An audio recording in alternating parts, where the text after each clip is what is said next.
Then Jake is like, "There's eye shine, there's eye shine." He points, and we turn around. And as I'm turning around, I see these two red eyes. They just like go this way and walk into the forest. Hmm. And so we're Wow. talking, and now I'm standing. I position myself where I can see the forest, and I'm kind of just standing there looking, and we're talking a little bit more.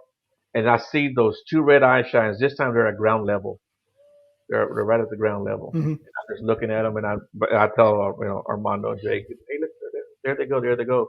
As soon as I said that, they disappeared.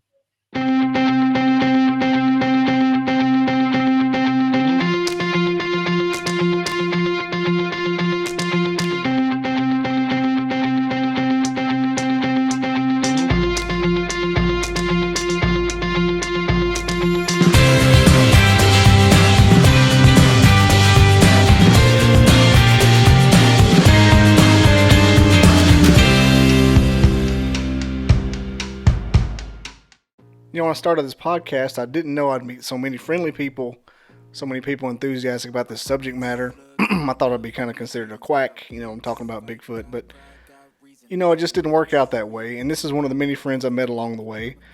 Today's guest is Joe Hoyos from Houston. He runs Beyond The Woodline Podcast. It's a Bigfoot podcast and Paranormal Encrypted. Very good show. I have the link. I couldn't think of link in the description to Beyond the Woodland Podcast. Beyond the Woodline, not Woodland Podcast. Woodline. And it is in the description, but you can find it. I think it's on YouTube. He may be on iTunes. I'll check on that. But I'm thinking it probably is because he does an audio version as well. But whatever the case, Beyond the Woodland Podcast, Joe Hoyos is our guest today. Bigfoot, all things Bigfoot, and he talk a little haunted house as well. Welcome back, everybody, to the Caffeinated Cryptid Podcast. I'm your host, Bobby Dizzle. And this was a great episode to shoot, film, or whatever. I just want to remind everybody to subscribe before we get started. And if you'll look at your screen, and if you're listening via the audio, I have a screenshot of my homepage, bobbydizzle.com. I have a merch link. I have some merch now. It's just a coffee cup. I got some t-shirts coming. But it's a cool coffee cup, 15 ouncer. It'll cure what ails you. Got the logo on it right on. You'll have to click on that to see the logo. I didn't do that much post-production. I got kids, y'all. But also, join the Facebook group. And all the ways to find us are down there on the bottom as well. YouTube, iTunes, Spotify, Facebook, Instagram. I do the TikTok and Twitter, which is now X.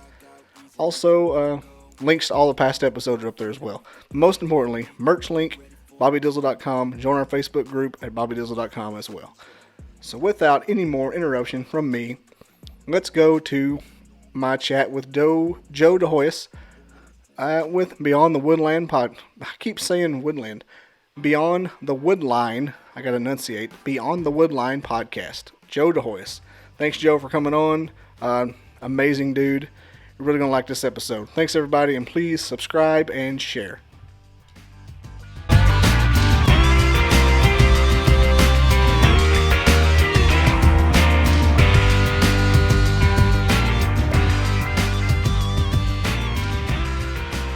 I've lost a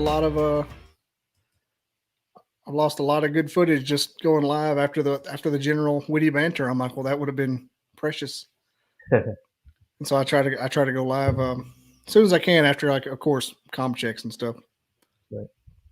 Well, let me ask you this: you run probably a more serious Bigfoot related podcast than I do. Mine's more of a old country store format. Did you ever have any experiences with Bigfoot? So when I first started going out, not a lot. And if you told me, I'm sorry, but I had to watch it again. That's not a problem. So like one of the first things that happened was I was out with my sister and her husband and the person that I was with at the time, and she was walking up maybe, I don't know, 20, 30 feet ahead of me, and I saw her stop, and she waves to me to come over, so I walk over there to her, and she's like, look over there by those trees. She said, I saw something move, right? And I'm like, okay. So I'm looking over there, and I saw this flash of fur go from like one tree to the other tree, just like that fast. And so I was like, yeah, I saw it. It was right there. And she goes, no, not there, over here. She points more to the left. I said, well, me and Patrick will go check it out, which, like I said, he's my brother-in-law. So we went over there. It was like, man, the brush was real thick. We come back. And she's like, no. She goes, whatever it was way taller than you and Patrick. She goes, I couldn't even see you guys because the brush was so tall. And I was like, well, yeah, that makes sense because what I saw was also way taller than the brush. And, Hmm. I'm 5'8", not really tall, not really short, and so the brush was way over my head and she couldn't see me. So that was like one of the first weird things that happened. And afterwards I asked her, I said, so what happened? What did you see? And she told me that she heard like a branch snap. She looked over there and right away she saw something gray duck behind a tree like that, you know. Oh, it So that's ducked. yeah. Mm. So that's like when I first started going out. That was like I mean maybe my second or third trip out. And really at that time we were just really just hiking and checking out the area for a good camping area. And so as I got more and more into the field, more and more involved, and I was hearing these stories about people seeing this gray squatch out there.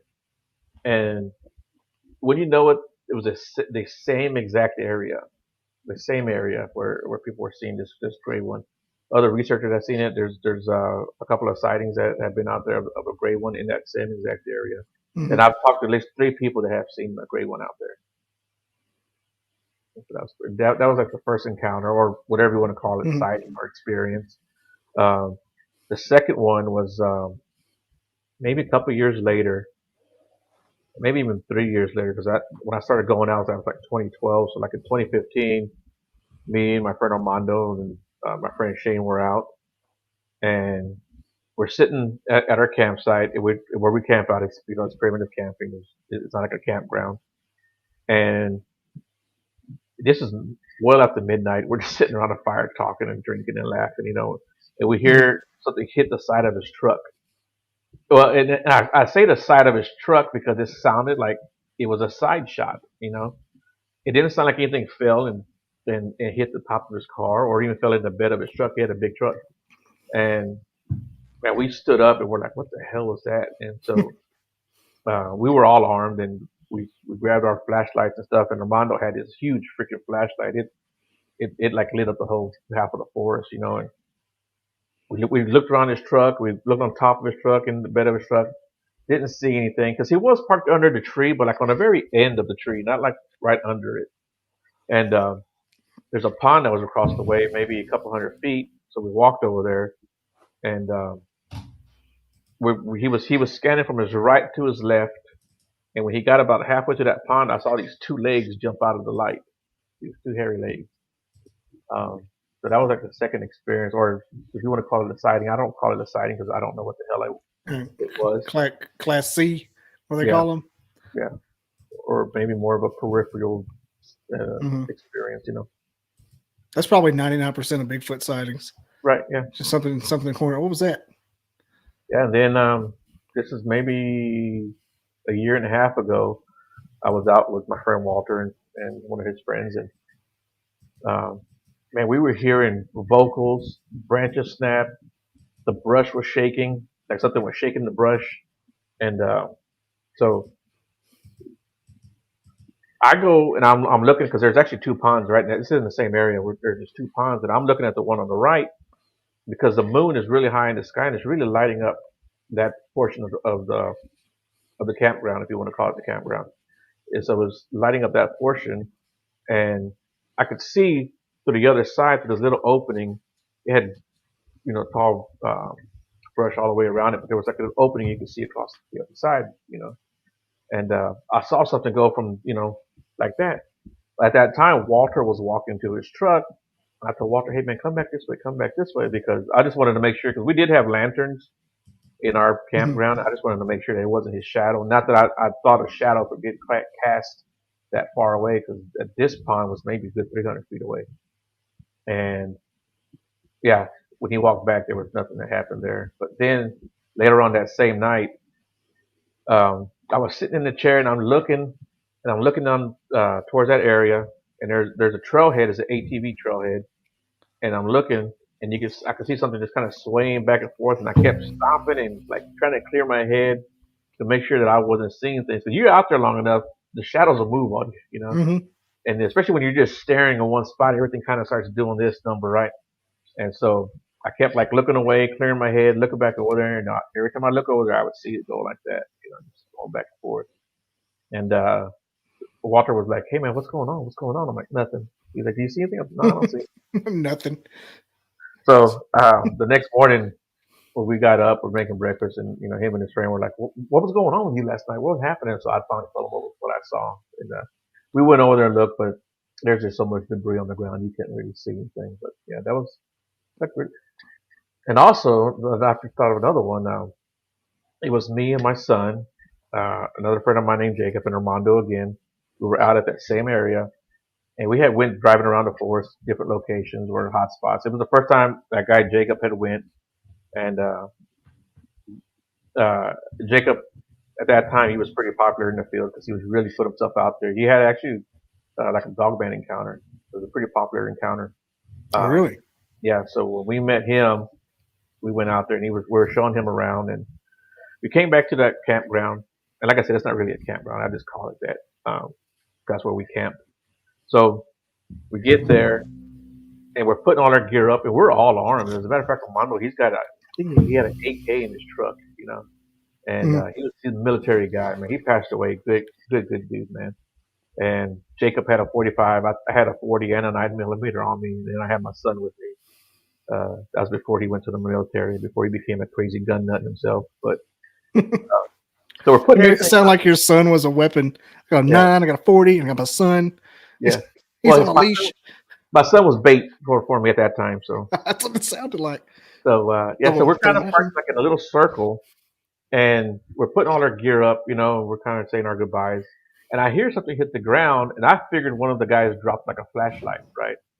And Armando and Jake are like, "Joe, come here, come here." So I walk over there. There's a rock, maybe about the size of a lemon, right? That landed right between all of us. And so we were like, "Holy shit!" So we sat out there, and I don't mean to cuss, but we're kind of standing out there, and we're talking because we want to see if anything else happens. And then Jake is like, "There's eye shine, there's eye shine." And he points, and we turn around, and as I'm turning around, I see these two red eyes. They just like go this way and walk into the forest. Mm. And so we're Wow. talking, and now I'm standing. I position myself where I can see the forest, and I'm kind of just standing there looking, and we're talking a little bit more. And I see those two red eye shines. This time they're at ground level. They're right at the ground level. Mm-hmm. And I'm just looking at them, and I tell Armando and Jake, "Hey, look, there they go, there they go." As soon as I said that, they disappeared. Those are He's some doing a spider crawl on you. yeah, yeah, I think so. Just checking us out, looking at us, seeing what the hell we're doing there. But, That's that eye shine. That would probably not freak me out, but like if that's what you saw, like you're just in the woods and you just see that, that would be almost as good as seeing like a full body. right, right, right. And we've had a bunch of other stuff happen. We've had stuff thrown at us. We've heard the footsteps. We heard breathing. Uh, we were at that same area. It's like our favorite area to go because there's always activity out there. Man, we've gotten Mm. wood knocks out there, whoops and howl and screams. And so one day we were standing out there and we could hear what sounded like freaking breathing, like just like this real deep, raspy breathing. And it's like uh, coming from our left, maybe 250 yards to the left of that on that first pond.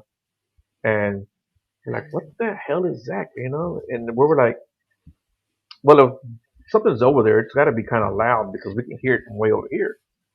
So me and Walter, we strap up and we walk in that direction and we go back there. We don't see anything, and it's really uh, like really tore up ground where the hogs come over there and they tear it up. You know how it gets kind of soft, right? Mm-hmm.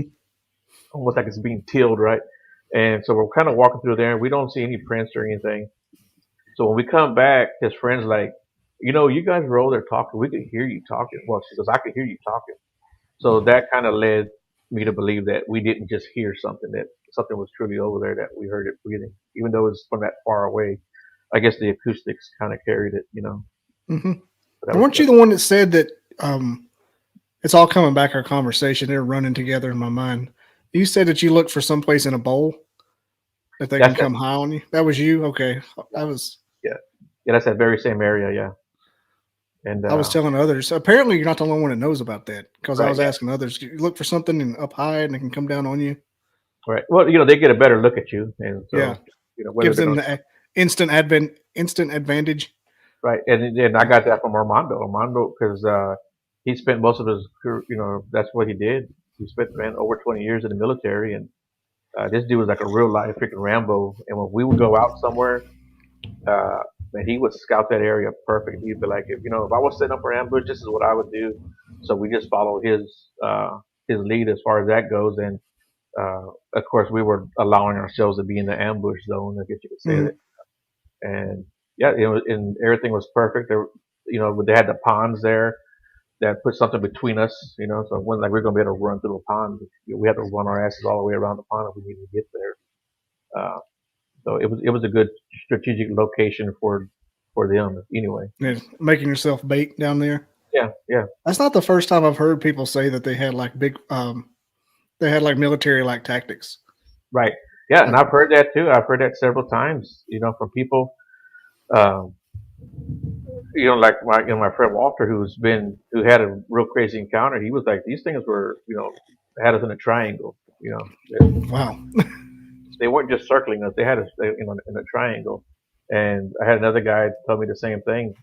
His brother had an encounter in East Texas, and he didn't know anything about his brother having this encounter. He actually heard it on a podcast on Will Jesning's podcast, and he was like, "Holy shit, that's my brother talking," And of course, his name's Aaron also, and he tells about the location where he had his encounter in East Texas. So his brother's like, well, "Shit, I'm gonna go and check it out." And he went out there and he got surrounded. Well, trying that triangle where they, after that they do all the time. So that was pretty cool.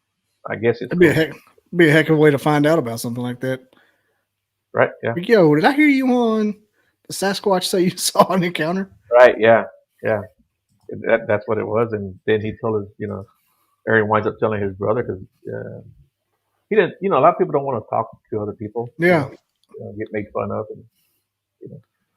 I've always, ever since I've been fascinated with it since I was little, you hear about the people that don't want to tell their encounter. And in my mind, I'm like, well, I would want to tell that. But now here I am going to be 40 next week. I'm like, I don't know that if I were to go out even in pursuit of it, if I want to talk about it, because they would just think, you went to do that and everybody knows you have a fascination, this random fascination. So I would be considered like somebody would hoax it, even though I wouldn't.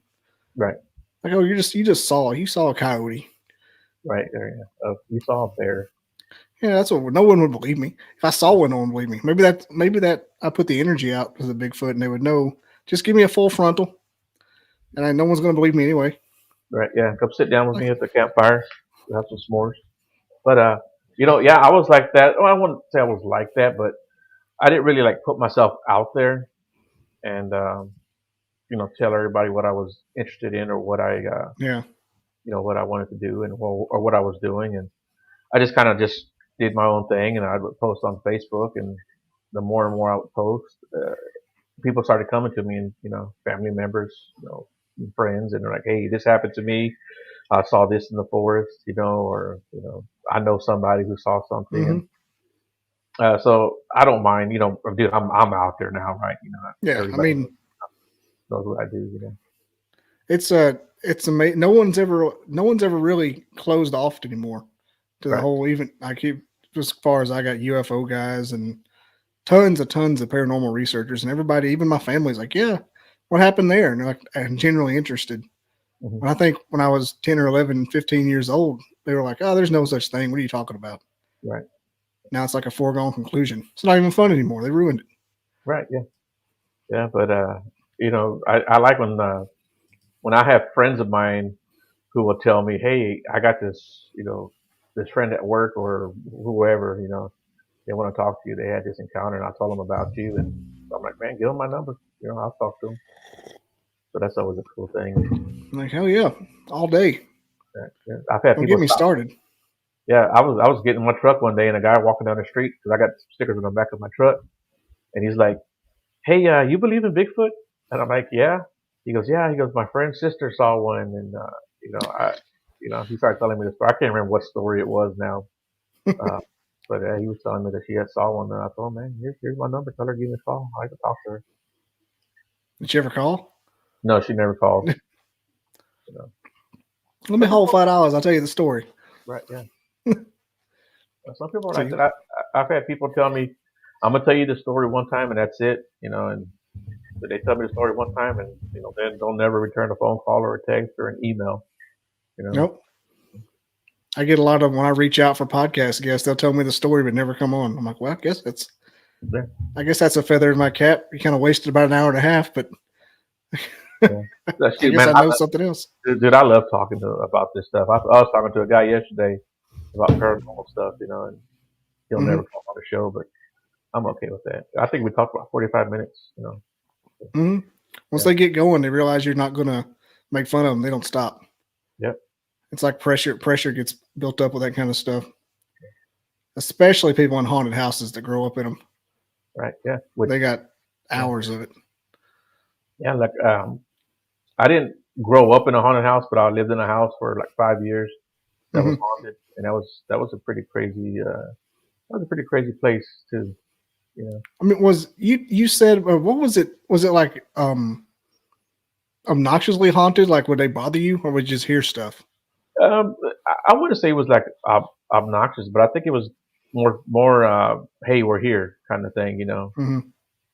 Just letting us know that they were around and they were there, and just I think they just wanted to make their presence felt, and I think it was the original owners and the only owners of that house until we moved in, and these they died like in their late 90s. They were like 95, 96 when they died, and they had this house, forever. They were the only owners of this house, and when they died, that house stayed empty for like 5 years, and then we finally moved in because we knew the family and they were willing to sell the house, and so we wound up getting the house. We moved in, and they, I mean, from maybe I was there 2 or 3 days, and I was laying in bed. It was a Saturday morning, and I felt the bed go down, like somebody was climbing on it, and I thought it was my Hmm. dog. I had a boxer. He was 75-pound boxer, big boxer. And I thought it was him, and I kind of sat up. And I was gonna be like, "Get your ass off the bed," because he knew you weren't supposed to be on the bed. But there was nobody there. Then a few days later, it happened again, and I sat up. And I was gonna be like, "Man, get off the bed." There was nobody there. So I went to the kitchen. My family was cooking breakfast, and I was like, "This house is haunted." And right away, they were like, "Oh yeah, yeah, it is." Like, they've known. yeah, and they were like, "Yeah, it is." At this time, we hadn't even been there 2 weeks, and my kids were telling me stuff that they had, you noticed and heard and stuff like that. Hmm. Um, but it wasn't scary. It would freak you out when stuff would happen, or it would you get like a little bit unnerved, but nothing really Yeah, scary at all. You know, I think where it would get me is if even like though like random people are standing behind you. That would be where I wouldn't like it all the well, time. I got poked in the ribs one time. I was sitting on the edge of the bed, like 6 o'clock in the morning, 6:30, and I was sitting on the edge of the bed getting ready for work. We're not even getting ready for work, just thinking about going to work. And I felt somebody like jab me in the ribs. When you ever mess with somebody, you trying to poke them in the Hmm. ribs. That's exactly what happened. That's exactly the sensation it was. And I was like, what the hell? And I kind of just laughed it off and got up and got dressed and went to work. And then, but even prior to that, one day I came home. At that time, I had two jobs. So I came home one night. My kids were playing video games, and I saw my daughter sitting down, my oldest, and she was maybe, I don't know, 16 or 17 at that time. And I saw her go like that, like she kind of like went to the side, like and she turned around. She told me stop it. But when she turned around and told me stop it, she looked at me and her eyes were like, "You're like way over there." And I was in the middle of taking off my jacket, Hmm. and she just started. She goes, "Oh, Dad, I'm freaking out." And I said, "Why?" She goes, "I just felt somebody poke me in the ribs." Yeah, she freaked out a little bit, but she kept on playing her video game. And It then, must be those elderly couples if they're up that early in the morning. yeah, well, this was late at night when this happened. Oh. When I got poked, it was real early in the morning. But then one time, I don't remember what time of day it was, but my middle kid, when she was eating breakfast, she's my baby. She was eating breakfast, and she was at the kitchen table, and we had one of those tall tables, the tall chairs. And she had her earbuds in her ear, and she turned around. She goes, "What?" And I looked at her. I said, "I didn't say anything." And she goes, "Oh," she goes, "Someone tapped me on the shoulder. I thought it was you." Yeah. And then uh, my son called me. He had just graduated. He was just getting ready to go to the Marines, and so he was just sitting at the house, and he called me up. He goes, "Hey, I got to tell you something." I'm like, "All right." He said, "I'm sitting here and I'm watching TV." He goes, "And I see some movement out of the corner of my eye." And he says, "I see this like smoky figure, kind of a gray smoky figure, reaching out with its finger like extended, and it touched him on his arm." He goes, "When it touched me on the arm, it goes, all the hairs just stood up on my arm." He goes, Nope. and then it just disappeared.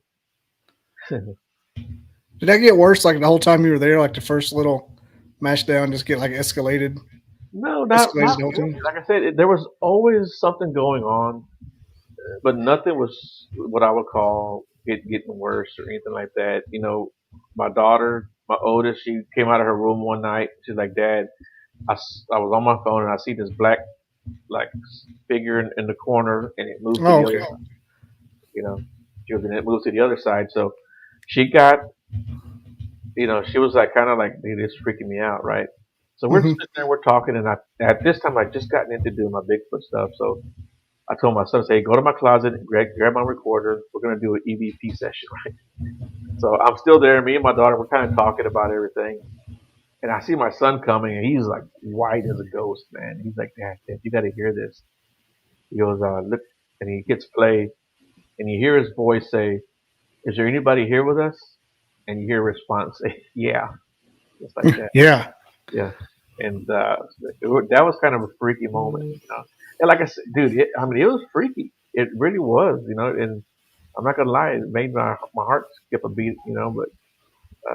But it wasn't scary. Yeah. Uh, I mean, it's more of like when you find out, like, just like a revelation or something, a right, confirmation.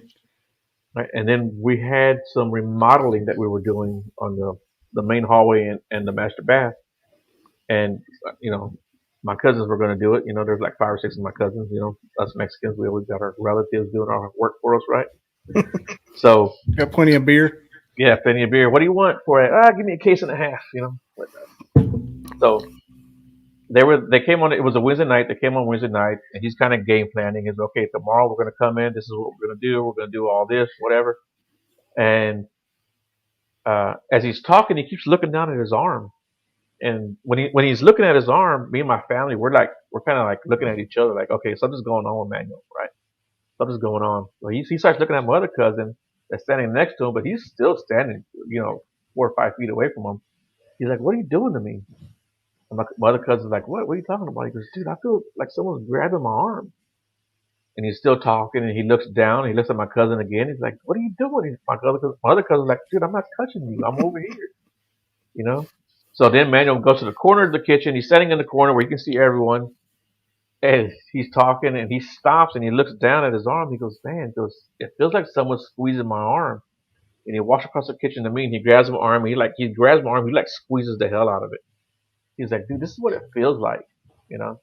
So then we started telling him all these stories that we have about the house. The next morning he comes in to start the work, and I'm getting ready to leave, and he's like, "Come here, look, I want to show you something." And he shows me his arm, right? And where he was grabbing him, he's got these four fingerprint bruises Hmm. or finger Oh bruises. man. I mean, and they are clearly fingers. It's not like a little bruise here and there. There are like four long bruises that look like a hand. That was yeah, that was crazy. But I think it was because he was getting ready to do some remodeling. They didn't want him to do any remodeling. Hmm. Right, Yeah, that's what they say. If you remodel a house, that's when it like ramps up a little bit. right. Yeah. So and faucets would come on. The kitchen sink would come on, and the our master shower would come on, and yeah, but that was so. Shortly after that, I wasn't in that house anymore, but my kids were. So at that time, I was into hunting. I had a deep freezer. I had hogs and ducks and squirrels and rabbit. And I told my daughter, I said, "Look, I'm not coming back for that stuff. I don't have any room for it. So cook it all or throw it away, whatever. She goes, well, I'm gonna cook some of that duck." I said, "That's fine." So she called me up when it was a Saturday or Sunday morning. She goes, "Hey, I made some duck and we made some tacos with it. You want to come by the house and grab some?" I'm like, "Hell yeah!" So I go over there, and we're in the kitchen and we're eating, and the guy she was dating at the time was there, and my daughter's like, we were telling him about all the stuff that happens here in the house, and he doesn't believe us. And he's like, yeah, I just don't believe in that stuff, you know. And I told him, I said, dude, I said, I'm telling you, even the kitchen sink would come on, our shower would come on, and right when I said that, the sink came on, just, just started pouring water away. Like full Oh on. yeah, full force, man. And he turns around and he looks at the sink, and we just started laughing. He walks over to the sink, he turns it off. He looks on the bottom of the cabinets. He was in construction. He was actually like an electrician, but he did a lot of construction work.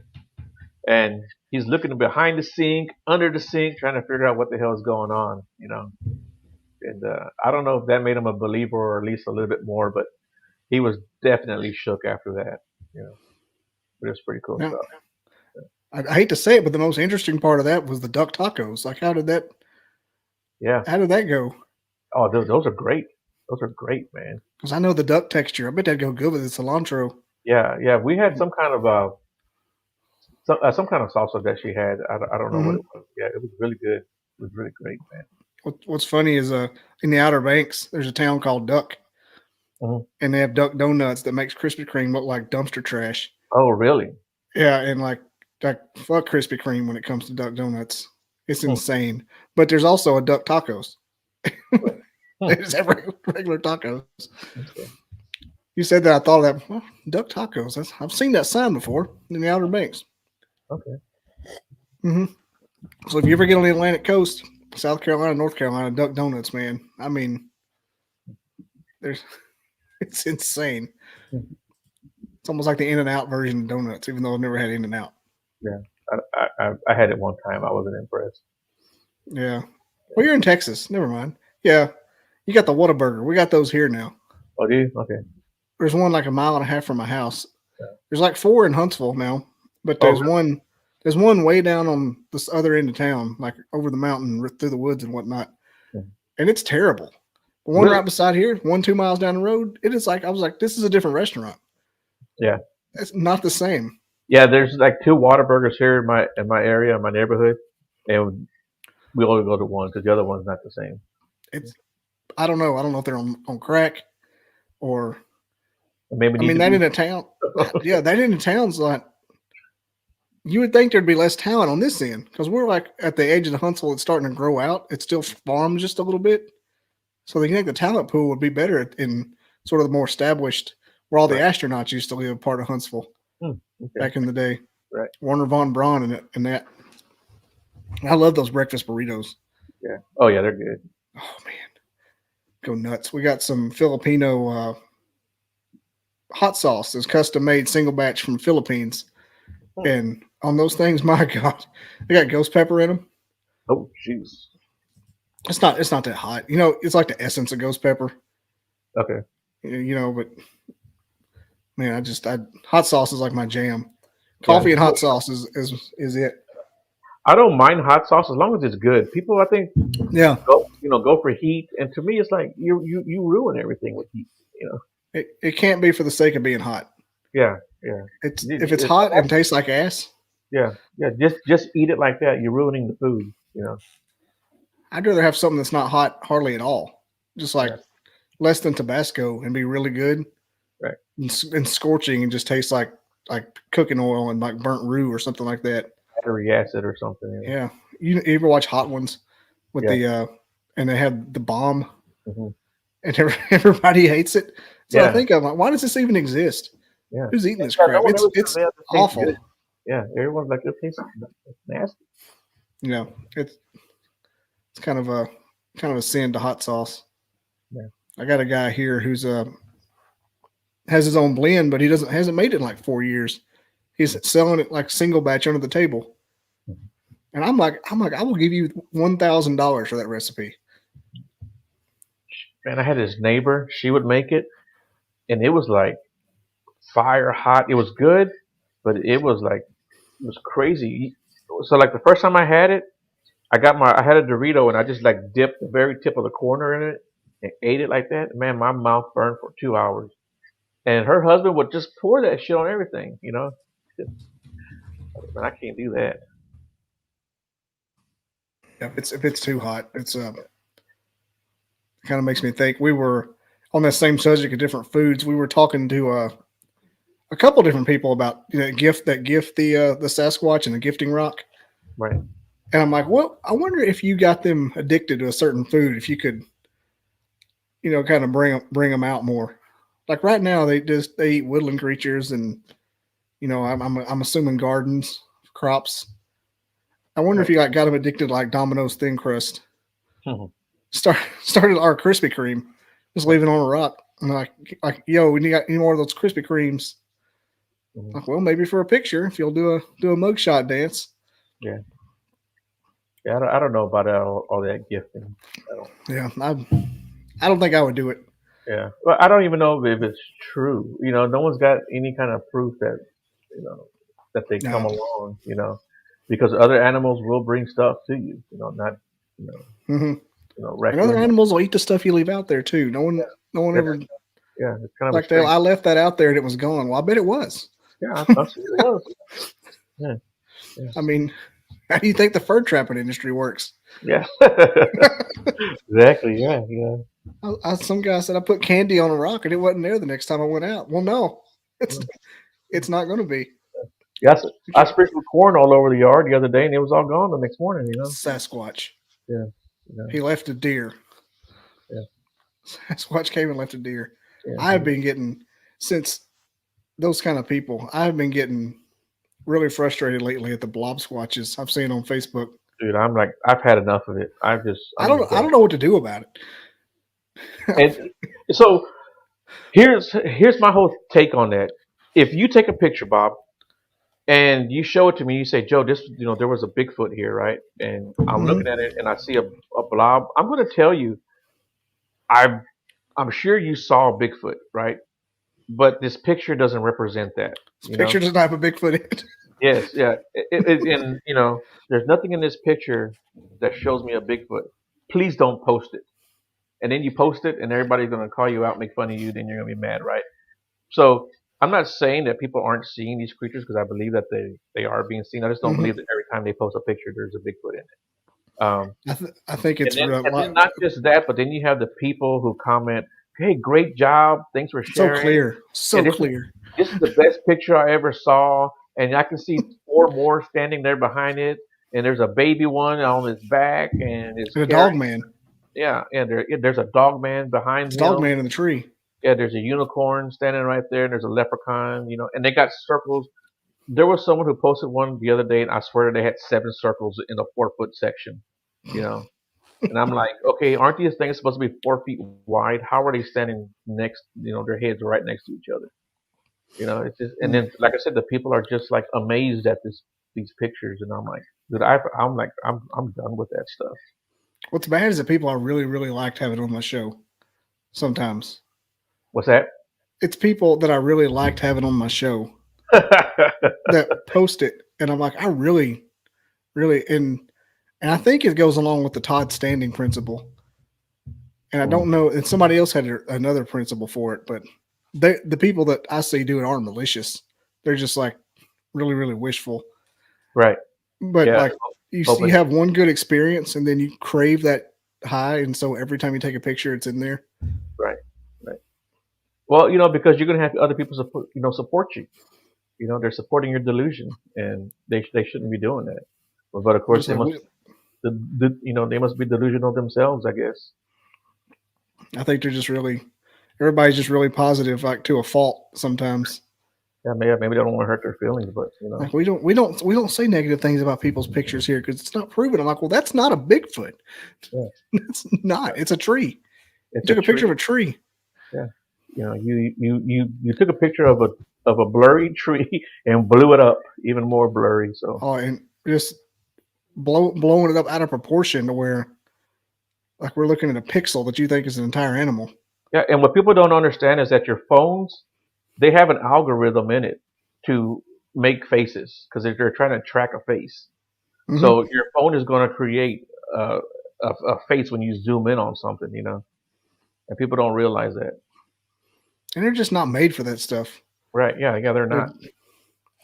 If like if I've you don't got have, a, this camera, yeah, and right, it's not made for that.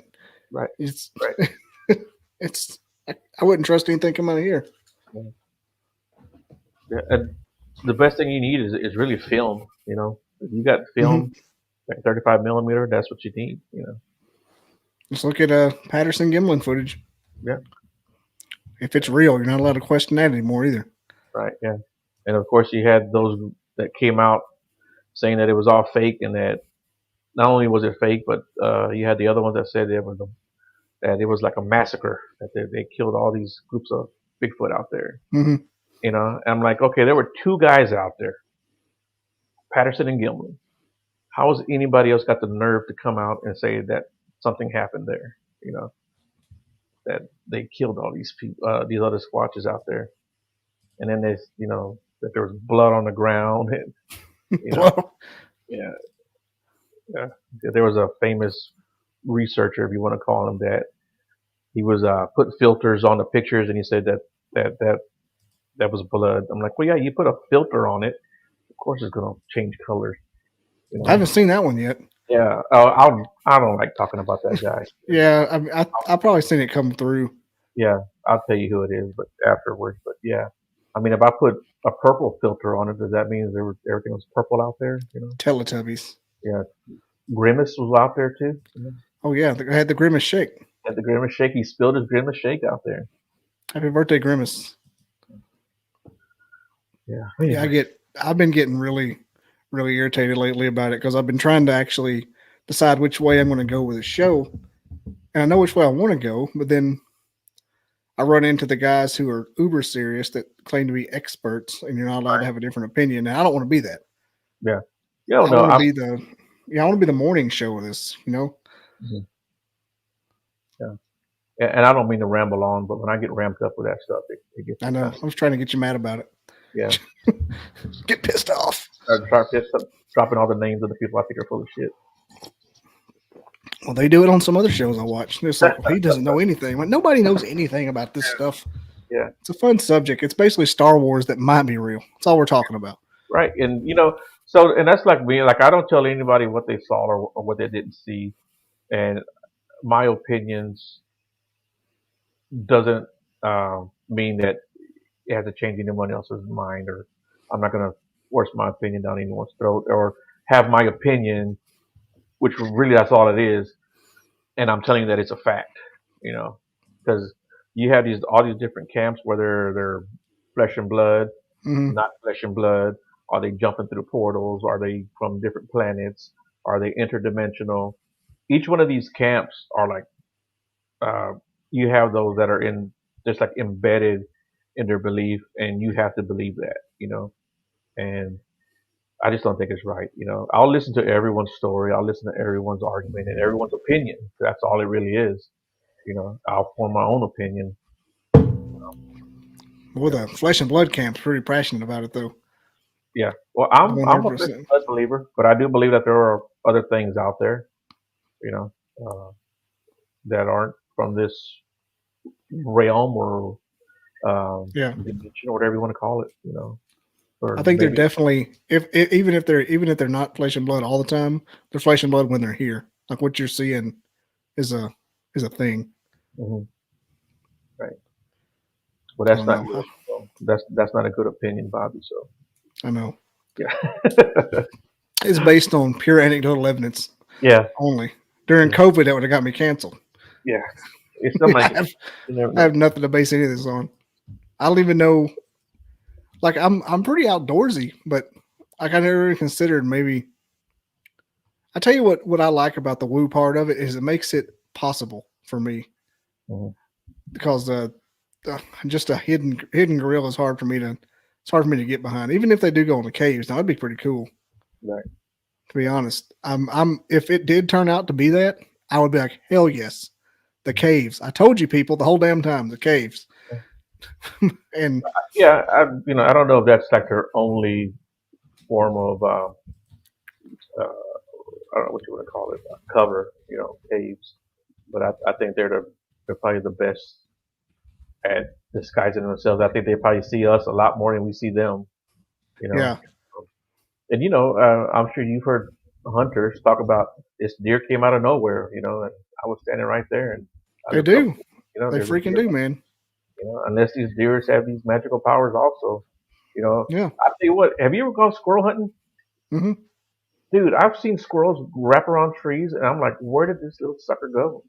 You know, I didn't hear him crawling away. I know I saw him go to the other side. You go over Yep. there and he's nowhere around. Yeah, It's my past of hunting that makes me think that could be possible too as well. Because like you said, the deer, like you'll be looking, there's a damn deer. It's right there. How'd it get here? And it ain't doing anything but just taking a step. right. Yeah, They're not. If they're running, you can hear them just as loud as a dude. yeah, But if a deer doesn't want to be heard, it's silent. yeah. And I really would like to. I wish the science will never do it. Not until maybe we get some kind of crazy, I don't know, some kind of kumbaya-ness. Maybe if we legalize weed like 100% across the board, Mhm. science will never let us explore the caves in that capacity. Right. And of course, if they're giant 10-foot Honda Civics with hair, uh, they can lift a boulder out of the way and move it around passageways. And hmm But yeah, if your forests over there are anywhere like they are here, I mean, you could put a T-Rex in this forest and you'll never see it. mm-hmm. Yeah, Yeah, these woods, we basically have the same kind of woods here, I think, as they do in East Texas. yeah, yeah, these woods are thick, man. Yeah, it's a wonder And they people don't go get lost more than often than what they do. yeah, and if it doesn't get mowed like maintained at all, it's a jungle. Yeah, My yard's like that. yeah, Like I'm worried to death. Like I got a yard man just mows my grass because it'd get bad. Like if during the heat of the summer, I'd put it off so much. I'd be like, we're gonna get bit by copperheads. yeah. Sure as shitting. I'm like, just do this, and I'll come around. And if it needs to be done, it'll get done. But he keeps it down because during the summer, I'm generally worried. All the playground equipment we have and the toy cars, it's just in the garden with our squash and stuff. I mean, that's just Copperhead City. Right. So yeah, it doesn't take much. And apparently the Bigfoot people see, like mostly the people that live with them. I say live with them. People that have them in their yards or their back 40, so to speak. Especially Yeah. the ones I talk to on here, like they'll see like peaks of them randomly and they'll just disappear. Mhm. The tree peakers you were talking about earlier. Right. Yeah. So about I don't know 7 8 years ago, um, one of my cousins contacted me. He's like, "Hey, you're into the whole Bigfoot stuff, right?" I'm like, "Yeah." He goes, "We have them on our property." I'm like, "What do you mean?" He goes, "Yeah." Because I think we got them on our property. He said that I don't want to say where their property's at, but they've had this property now about 30 years in their family, and uh, of course, it belonged to my uncle, and my aunt at one time, but now it belongs to all the kids now. There's 7 of them, I believe. 6 of them. There's 6 of them. 4 boys and 2 girls, and so they would always be up there at the property. And when they first bought the property, they would just go up there and camp, right? They didn't have anything up there. And this Mm-hmm. is a very hilly country. It's called the hill country part of Texas. Well, you know the hill Yep. country, Oh yeah, Pat Green sings about it. right? Yeah, yeah. And so they got their lands over there, and they would go up there, and they would tell me they would be like, it sounded like someone was like working on a house, like 2 or 3 o'clock in the morning. They would hear this knock, this banging. Really? Yeah, and they said that they would hear something walking. Now, all 4 of my cousins, the guys, they were all gun owners. They still are gun owners, big time hunters, and they're sitting out there in those long lawn chairs, that you kind of were able to adjust back in the day. And Mm-hmm. uh, because we all had our rifles out there, you're on private property, and they would hear something walking just be around their camp at just outside the firelight, and they would hear it walking. They said whatever it was on 2 feet, you know. And then they said they would see eye shine coming from the woods. And they said just not just like one set, but several sets of eye shine, 2 forward-facing eyes, right? Um, then when they would go in the woods and go check the deer feeder, um, they had 3 or 4, but they would hear something pacing them in the woods. And at one time, one of my cousins, he worked for the city, and he had some stop sign poles. So he gave them to my uncle to make, just deer feeders. And you see, they built it, set it up. They went out there 2 weeks later to check on it. All the legs were bent, like in a U shape. Yeah. And so, like, they were like, first of all, they don't know who the hell would come back there and do that to their deer feeder. And then, second of all, he's like, there's no way a car could get back there or any kind of vehicle because you had to go through all the woods and it's very And rocky. it's metal. Yeah, and it's metal. Yeah, and if Yeah. any car would have hit it, they would have had damage themselves, right? Um, but yeah, there's just no way a car could get back there. Period. You could barely get back there on the ATV because it's just so heavily wooded. And then they finally got their trailer, their big mobile home out there, and uh, my cousin, she was there with her husband one night, and her kids wanted to spend the night outside. Kids want to stay out in a tent. She Hmm. said about 2 o'clock, 3 o'clock in the morning, the kids come running inside, screaming bloody murder that there was a monster outside, and the kids told her For that real. they heard something breathing real heavy and walking around the tent, and then it pushed the tent down from the top on top of them. They got out of the tent and took off running. Holy shit. Yeah. They was So messing with them. yeah. So that same cousin told me that one day because I was laying in bed. She goes, and I heard like like some kind of like a grunt noise or something like that. She goes, I open up my eyes, I look up the window. She goes, and I seen these two eyes looking in. She goes, and she goes, I saw how big his shoulders were. She goes, I woke up my husband. Hey, hey, hey! There's somebody outside. Somebody outside. He grabs a rifle, runs outside. She goes, no, there's nobody out there. There's nobody out there. Now that trailer was up on bricks, right?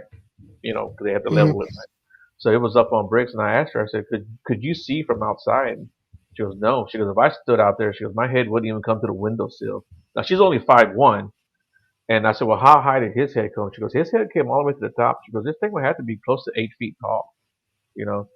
And I said, well, how much of that window did he take up? She goes, he took up that whole window. That window is about 4 feet across, you know. Yeah. Okay. So yeah, it's like I said, a Honda Civic Yeah, on legs. Wow. but my cousins, the boys too, when they would go, like late on Friday night to get off of work and get all their gear together and head out to the property. And he said we would get there, and he goes behind the property. There's like this big ravine. They call it a valley, but it's really steep. It's probably about 20 feet deep, and they call it the canyon. That's what they call it, the canyon. And he said we heard something running behind the trailer. She goes, you could hear a boom, boom, boom, boom, and then silence, and then boom, boom, boom, boom, boom, like it jumped down into that little ravine. And he goes, you could hear it running, on 2 feet. And so that's when they finally called me, and they were like, "This has been going on for years." They were like, "We didn't know what was going on that property." You know, they What do said they think it was? they thought it was like something like paranormal. That's what they thought. And he said after all these Bigfoot shows started coming out, that's when they kind of put two and two together. They would have rocks thrown at them, you know. Um, Hmm. and then my cousin, she would tell me, she told me that when she was really young, down the road a ways, there was like another family. They had a girl her age. They made friends, and so they would spend the night at each other's houses and stuff, or trailers, whatever you want to call it. And she said one night she was over there, and her friend was like, "Hey, come here, I want to show you something over here." So they walk outside, and they had a chicken coop, and she goes, "Look, see that right there? Bigfoot did that." And she said there was a big footprint in the ground, and he goes, "Yeah, Bigfoot comes out here, he messes with our chickens." you know. And she goes, she was just a kid. She's like, I didn't know what a Bigfoot was. She goes, but I remember her telling me that Bigfoot was out here messing with her chickens. So I thought that was kind of strange. So apparently, she that her friend at that young age, someone told her the word Bigfoot. Yeah. They just And come up with off Sesame Street. yeah, yeah. So I thought that was pretty cool too. How many acres did they have? I'm not sure I don't know, 15, 20 acres maybe. It wasn't like extremely large, but it was nice sized property, man. Go out there. I asked selfishly because I'm looking for land myself. Yeah. I'm Oh like, man, what if I land just? out there, right? I'm sure when he bought it, it was much cheaper than it is Yeah, now. yeah, It is crazy out there, the prices. Even for a small little 1 acre, you can spend $30,000 for one little acre, man. yeah. I got lucky and got like a Bigfoot infested place. Okay. I wonder if every place is Bigfoot infested though. I wonder if it's just like they're just there. You just I don't know. Yeah, I'm sure you can find some Facebook group that'll tell you, yeah, they're everywhere. Yeah, you can find anything. They're paranormal and wear ladies' underwear. Right? Yeah. Do everything. Yeah. In my mind, it'd be cool if they had war paint on. I don't know why. I picture them having like some kind of accoutrement. Yeah, I don't know when. I'm buying land soon. I don't know how many years. Maybe pick up a side hustle and save up a down payment, but it's happening. I don't have a car payment. I need some land. Yeah. But yeah, them having that land, they tell friends and family, if you want to use it for the weekend, let us know. We're not always up there. So my cousins, they had some friends that wanted to go up there and for the weekend. So he said, yeah, here are the keys. Here's how you turn on the lights, turn on the water. Turn it off when you leave, right? He said when he talked to him that Monday when they gave him the keys back, he goes, hey man, we saw some people out there. Like I said, they're out in the middle of nowhere. Like their closest neighbors maybe a mile or two down the road, right? And he's like, what do you mean? He goes, yeah. He goes, we built a fire, and then late at night, we came back inside, ready to go to bed, and he said we looked outside and there was somebody walking around the fire. We saw there was like two people standing out there, standing out there by the fire looking at us. And I was like, hey, that's pretty brave, man. You don't go on somebody else's property, Yeah, next to a campfire. Yeah. That's So they didn't say anything else that happened. I mean, no, like two 10-foot people, just regular people. Yeah. They've had other friends tell them that they've seen somebody walking in the woods, at late at night. That he came outside and that he came out of the woods and crossed over the road to the other property. So I'm like, dude, that's just people out there don't do that kind of stuff. You don't trespass out there. It's pretty well known in that type of area that it's not kosher. Yeah. You'll become part of the landscape real quick. Yeah, not unless you just know everybody. Like yeah. Sort of like where I grew up. Yeah, you still got to present yourself like, hey, yeah, and not wear a monkey suit. Yeah. Like, why are you wearing a monkey suit, man? You get shot. That one guy a few years back who was running across the road in a Bigfoot costume and he got hit by a car. Really? Yeah. I think it's 7-8 years ago. I can't remember where it was at, but he ran across the road trying to scare people. But he couldn't move that fast in that suit. And somebody basically wearing a comforter. Yeah. That's how you know. And that's the difference, man. People can't do anything in those suits. Yeah. Bigfoot crossing the. What was that? I just saw something on Thinker Thunker the other day about a Bigfoot crossing a median that was 14 foot long with like one step. Oh yeah. Yeah. It was like a state parks promotion. Oh, was it? I lost. I don't know what happened to the video. If he took it down or what, but I was watching it and then it went away. But they had the measurements on Google Maps and it was like had a triangulated distance to here, distance to there.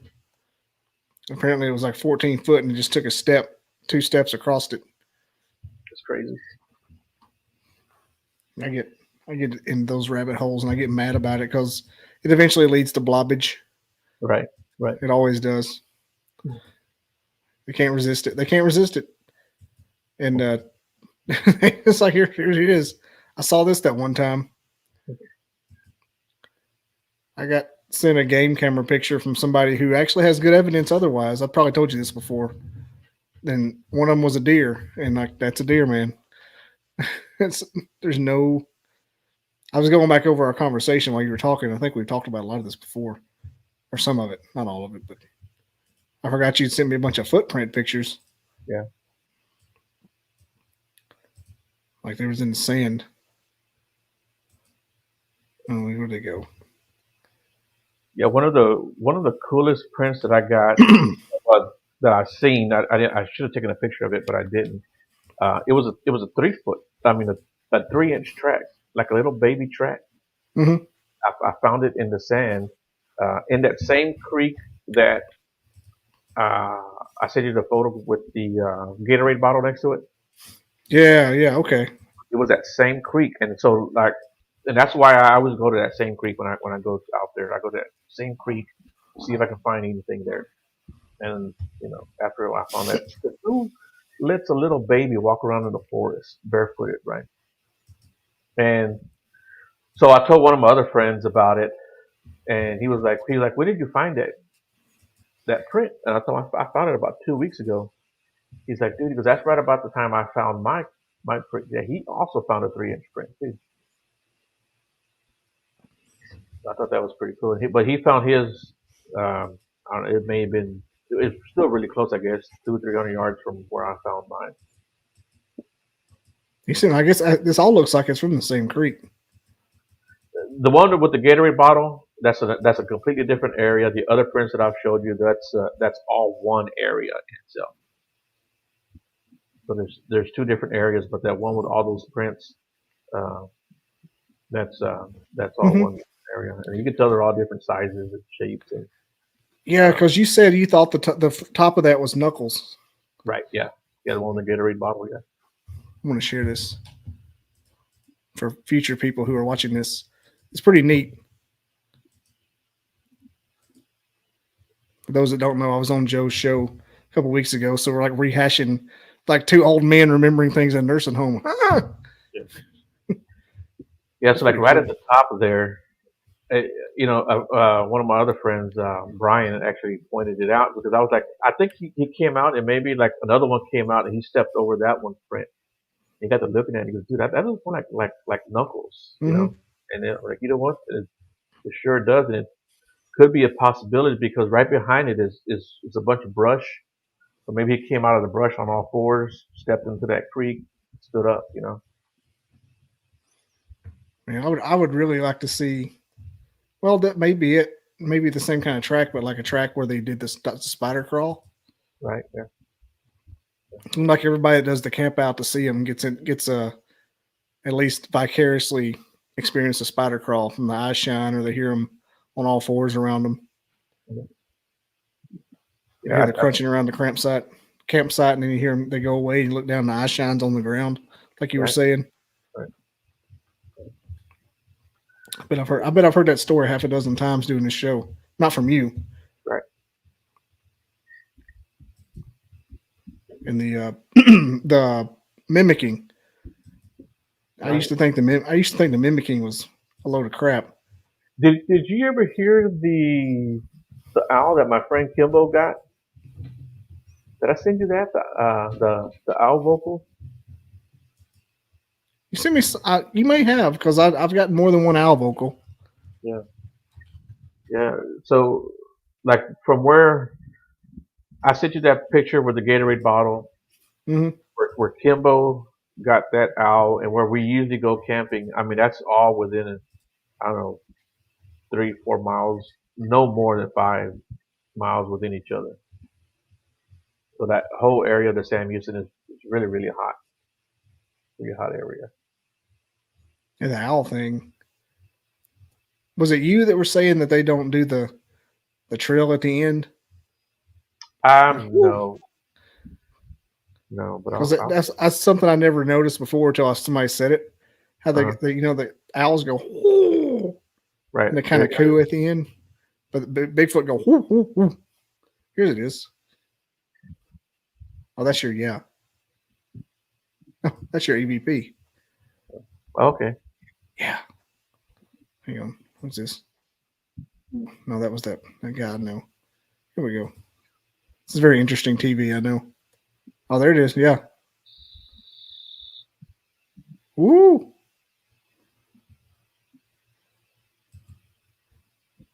That was whoops or woos you sent me. Yeah. Woo. What was that? Sound like a monkey. Yeah, you because you hear the owl and then you hear the yeah. Woo, woo, woo, right? Woo.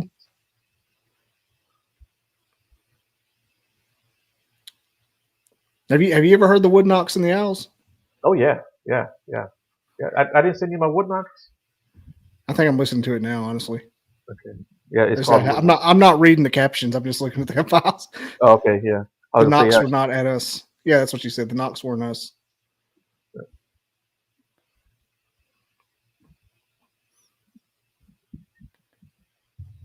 It's. I never gave any of this stuff any credence. Like in my just a few years ago, and now it's like seems to be like the telltale sign.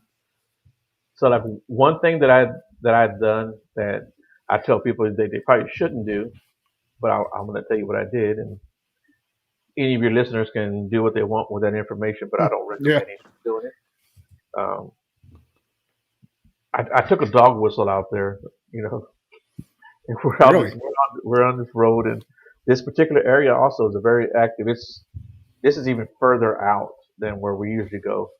So, but we've always heard of this area being really really active. It was in the middle of the daytime, and I had the dog whistle, and I blew on it like 4 or 5 times, and we got this growl come back at us, and it was like so loud. Something usually that loud you would think would like fill up the forest, right? But it didn't. It was like it was so loud, but it was like projected, and it came right at us and it hit us in the chest. It was the weirdest growl I've ever heard, and we were like, "Holy cow, man!" It's like some super condensed infrasound. Right? Yeah. And I mean, it came right at us. It went from point A to point B. So I still have It a sounds dog like it whistle. might be dangerous. Yeah. Yeah. So I still had a dog whistle. I've never used it. That was in like in 2016, I want to say, maybe 2017 when I broke out with that dog whistle. I've never used it since, but maybe I'll do it again. Mm. That's it's almost like grating nails on a chalkboard to them. Oh, that's my wife has a golden retriever. She hates dog whistles. I can't imagine a monkey. A 10-foot Wookie. Let's see what else we got. The old Sasquatch. Yeah, I'm glad. I guess we can go on an hour. Holy crap! Yeah. Everything. What in the world? These things never go long enough. Like I'm Right. always worried when they're starting. I'm always worried not gonna be able to have a conversation. It gets to be an hour and I start getting sad because I know it's going to end. Right. Yeah. I'm like, Yeah. I talked. It always turns into me googling things. People talk over. I'm just looking at them. Somebody mad at me because I posted the audio file separately than a video file on their group. I'm about done with the groups. I've got to find. I'm going to go stand in the row with a sandwich board before I use those groups anymore. Right. Yeah. I'll That's why I do like it. group in my group. I don't allow any crap posted in my group, and I don't want to say crap, but Yeah, crap. It's crappy photos. I don't allow that in the group. yeah. I just mean like that, and like putting your stuff on there is kind of like advertisement. Like I'll go through and put my new episodes, and everybody's like, they'll either not watch them or they'll comment on the photo. I'm like, that's not what the point is. You know? I've got a media campaign going right now. I'm getting on. One of them is I'm getting on is I'm getting on Long Island. I talked to him today. I'm doing his show, and I'm gonna get on Unidentified S4. I think I'm gonna do more guest spots than my own spots coming up. I just gotta get out there. I feel like I'm spinning my tires, and the dang algorithm hates me. Yep, that happens sometimes. I don't understand how it works. I'm like I'm getting like kick ass guests and nothing. 2 subs. I'm like I gotta have something's I'm messing up. They gotta share it. Like like when you tell me this is coming out, I'll share the shit out of it. But Oh yeah, yeah, yeah, I've had some guests that are like badass guests, and they don't share their stuff. I'm like, why won't you share your own stuff? yeah. There's been a lot. Some guests won't share it at all. You're like, oh here it is. Like thanks. Yeah, Like it was sorry. fun. But really, man, I do like my guests. I've had a lot of great guests, and I keep in touch with a lot of them. Mm-hmm. So I really I guess I can't complain too much. And I Yeah. know that. No, I've never had bad guests. I've had a couple that I wish I hadn't got, but just Yeah, like I wish you knew how to work a phone at least. yeah. Like quit. Or knew how to answer a question with more than just yeah. Mm-hmm. Let me tell you some tips. Now that you say that, now that we're in the inside baseball of the podcast world, I have been watching How to Be a Cult Leader and How to Become a Dictator on Netflix, like a textbook. Okay. And I'm not going to be a cult leader. Don't. I'm not David Koresh. Well, don't But take that off the table yet, but go ahead. yeah, that's. I mean, if it makes money, Yeah. sign me up. But like the tactics to get a following are right there, and I've implemented a lot of them at first with people who aren't like you're used to being on these shows, so you're kind of like you're just like me. You just know what's going to happen. They're like, oh my god, I'm in front of 1,000 people. Like I can promise you that you're not. Yeah. And but these are just like compliment them at first and say their name a lot. That seems to be like the biggest thing they do. Okay. Yeah. So I've been implementing a lot of that. But those shows are instrumental. Use them as kind of like a textbook. Bert Kreischer said the textbook. I said the how to be a dictator one was like how to get famous. He was how you get famous too, but they don't talk about that. Right. That's what my independent research. I just take notes. I got notes everywhere like a psychopath. Oh, I do too. Yeah, I got my Seinfeld notepad. Oh, that's cool. Everything on it. Oh yeah. Well, I'll go ahead and let you go. It's an hour in and still early. I got time to do some yoga. I'll be 40 next week, so I got to start doing that. I hear you, man. One step closer to death. Well, give your details how they can reach you, so I can put them in the description where there will be. Yeah, so I'm all over Facebook, really. You type my name in, Joe the Hoyos. You can type in Beyond the Woodline. Join the group, man. I promise you that I'm not as crazy as I sound. I just ranted for a little bit, so I do apologize for that. But, you got a story, I'll listen to you at the very, very least. I'll give you my opinion, but that's all it will be is an opinion. I'm not going to force anything on you to believe or not to believe. So yeah, you can find me at Beyond the Woodline on TikTok, also Beyond the Woodline. And if you want to email me, beyond.woodline@gmail.com. And like I said, man, I'll always listen to you at the very least. And you get a lot of emailed stories. Yeah, yeah. Yeah. I've been trying to get that started.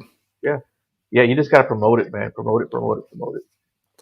Because I think that'd be really fun if there was a segment just to talk about them. Because I listen to a ghost story guy that does that kind of thing, but maybe I've only done like 3 of them, so it's not. Yeah, that's what I kind of want to do with my TikTok is start telling stories from from that gets the followers. Yeah, he gets the one guy does look it up Beyond. He does like he's a factory worker, and so he talks about the ins and outs of getting shit on by the employer. But he also does the Beyond Tales from the Night Shift, where people send him stuff that happened, like hospice workers and stuff. That's amazing. I can watch those for hours. Right. Yeah. I can't imagine a Bigfoot one from a personal thing there, just like Dixie Cryptids. Right. Or Dixie Bigfoot. He's good, but he does embellish here and there, and he's already said that he does it, so I'm not outing him. You've heard it here first, folks. Yeah. Joe De Hoyos says Dixie Cryptid's a fraud. He's not a fraud. He just yeah. All right, man. I'll go ahead and let you go. And thanks everybody for watching. Check the description. I do have all of his information. I was just asking him because that's what you do in this world. In the description. Thanks, Joe, for being on. Not the last we'll see of you. Yeah, man. Definitely. We have to get together again. Thanks a lot. Appreciate it. Yeah. Thanks everybody for watching. Peace.